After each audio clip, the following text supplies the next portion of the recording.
हाय नमस्कार, मी शोभा तुम्हा सर्वांच्या अगदी मनापासून स्वागत करते माझ्या एका छोट्याशा ब्लॉग मध्ये। तर कशा आहात सगळेजण? श्री स्वामी समर्थ। तर आज आहे आजचा चौथा गुरुवार आहे मार्गशीर्ष महिन्यातला आणि म्हणजे शेवटचा गुरुवार।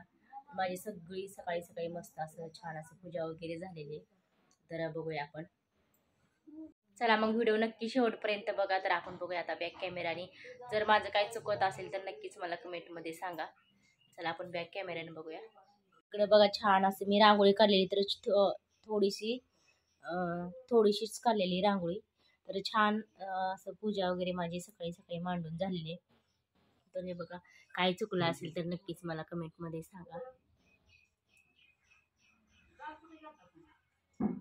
अशा प्रकारे मी पूजा मांडलेली आहे सकाळी सकाळी। आज शेवटचा गुरुवार आहे। तर आज ना पोरं वगैरे शाळेत गेले तर सगळं वातावरण शांत आहे। आणि आज ना आमच्या इकडं काय झाले माहिती आहे का, आज सकाळपासून ना असं ढगाळ वातावरण आहे। सकाळी सकाळी दिवस उगवल्यापासून तर असं ढगाळ वातावरण आहे ना। थंडी तर भरपूर अशी थंडी वाजायला लागली आज। हे बघा आमच्या शेळ्या कशा शांत बसल्या त्या थंडीनं। तर हे बघा असं ढगाळ वातावरण आहे आणि भरपूर थंडी पण सुटली, गार लागायला लागली भरपूर असं। तर काय माहीत नाही पाऊस येतो का काय नाही। तुमच्याकडे कसं वातावरण आहे मग? आजचं वातावरण आमच्याकडं खूप असं ढगाळ वातावरण आहे। चला मग, भरपूर असे कामं पडले ते अजून।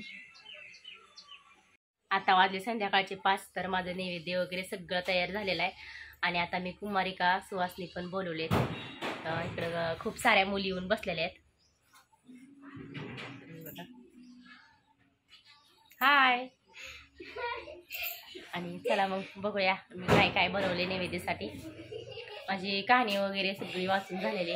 तर आज लवकरच मी आवरले, कारण संध्याकाळी पण भरपूर अशी गडबड होती, दळणं वगैरे असतात आणि ह्यांना पण यायला उशीर होतंय। तर चला मी दाखवते काय बनवले तुम्हाला नैवेद्यासाठी।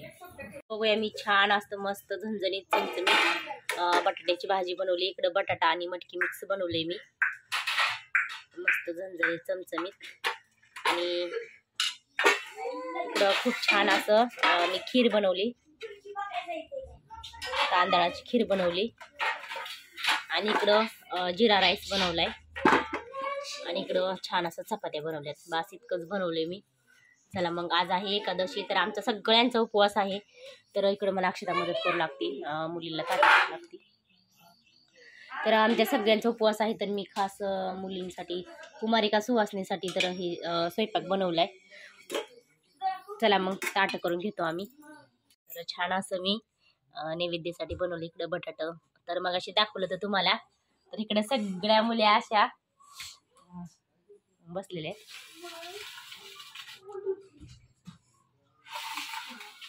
अक्षताने मला मदत केली ताट वगैरे करायला। बापरे, तर काय मुली लाजत होत्या ना, तर तुम्ही तर बघितलं भरपूर अशा लाजते त्या मुली।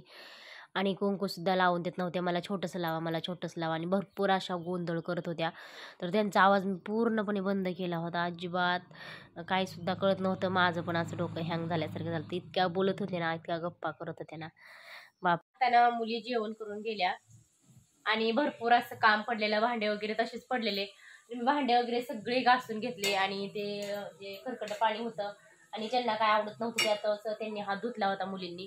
तर मी ते तसं साईडला ठेवलेले असं एका पातेल्यात, ते नाही टाकून दिलं, कारण ते म्हणतात ना लक्ष्मी आल्या आज, ते लक्ष्मीच्या कुमारिका सुवासनी होत्या आणि ते खरकट पाणी का फेकून द्यायचं नसतं। तर स्वयंपाक वगैरे आज काहीच नाही, तर मी दुपारी स्वयंपाक बनवला होता सुवासनीसाठी, कुमारिका आणि देवीच्या नैवेद्यासाठी। तर आज सगळ्यांची एकादश असल्यामुळे इकडं माझं चाललंय मस्त असं शाबू बनवायचं।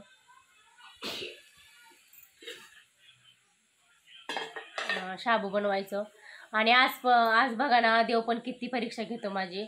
आणि दररोज ना माऊलीचे पप्पा ह्यांनी ना उशिरा होते ना त्यांना यायला, तर भरपूर अशी दळणं असतात। आणि आज ते लवकर आलेत, कारण मला हे करायचं होतं ना, हे त्यांना माहित होतं की आज मला काम आहे ना, ते सवासनी ते स्वयंपाक वगैरे बनवायचा आणि तर वेळ भेटणार नाही मला, तर ह्यांनी आज लवकर आलं होतं। तर आज तर एक सुद्धा दळण आलं नाही। तर बघा तुम्ही, देव पण किती परीक्षा घेतो ना एक एकदा। म्हणलं जाऊ दे आता, ते पण बसलेत निवांत। तर माझं चालेल इकडं छान असं शाबू बनवायचं. काय नाही मग आजचा छोटासा ब्लॉग आहे. तर परत भेटूया का अशा नवीन आणि छान व्हिडिओमध्ये. तोपर्यंत बाय बाय.